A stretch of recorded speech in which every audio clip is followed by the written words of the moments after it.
There was a young prince who found the people around him to be selfish and egotistical.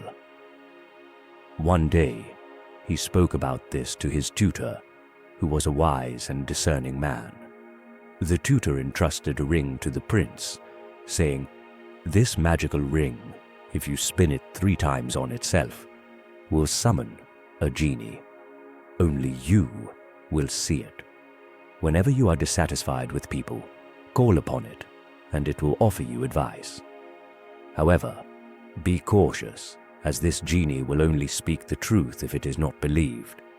Otherwise, it will constantly seek to deceive." One day, the prince, in a fierce rage against a court dignitary who had acted against his interests, spun the ring 3 times, and immediately the genie appeared. "Give me your opinion on this man's actions," the prince demanded. "If he has acted against you, he is unworthy of serving you. You must discard him or punish him." At that moment, the prince remembered the strange words of his tutor.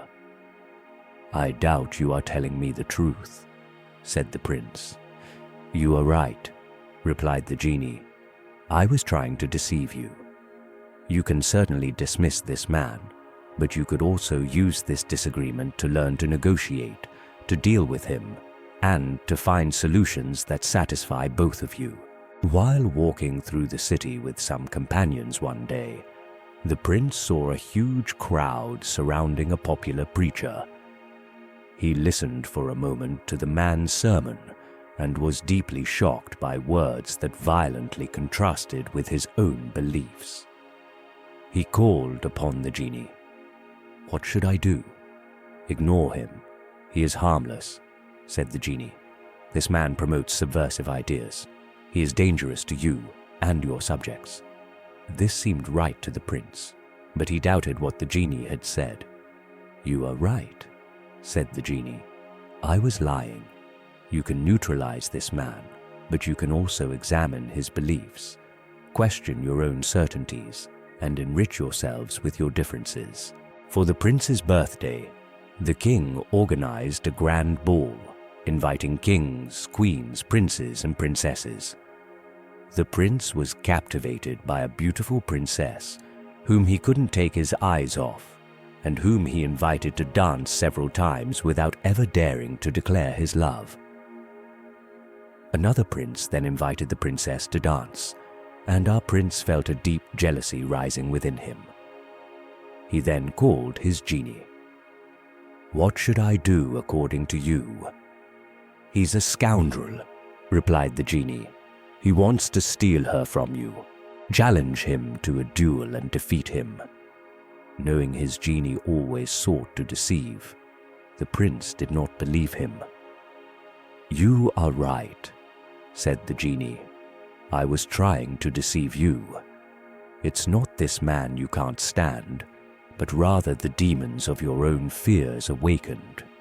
When you saw this prince dancing with the princess, you fear being left out, abandoned, rejected. You fear not being good enough. Those fears awakening in you during these difficult moments revealed something about yourself. During the assembly of the kingdom's Grand Council, a young, reckless noble criticized the prince several times and reproached him for his way of handling certain affairs of the kingdom. The prince was stunned by such attacks and didn't know how to respond. The other continued more vehemently, and again the prince, with rage in his heart, summoned the genie and questioned him. "Strip him of his noble titles and dispossess him," replied the genie. "This man seeks to belittle you in front of the royal advisors." The prince agreed, but then reconsidered, realizing that the genie was lying. "Tell me the truth," continued the prince.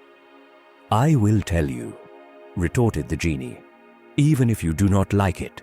It's not this man's attacks that displeased you, but the powerlessness you felt, being unable to defend yourself.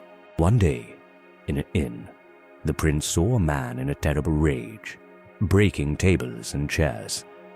He wanted to punish this man, but first sought the genie's advice. "Punish him," said the genie. "This man is violent and dangerous." "You are deceiving me again," said the prince. "True, this man acted poorly, but if you cannot stand his anger, it is primarily because you are yourself quick-tempered, and you do not like being in that state. This man is your mirror." Another time, the prince saw a merchant about to whip a young boy who had stolen a fruit. The prince had seen the real thief flee. He snatched the whip from the merchant's hands and was about to beat him when he reconsidered. "What's happening to me?" he asked the genie. "Why does this scene disturb me so?" "This man deserves punishment for what he has done," replied the genie. "Are you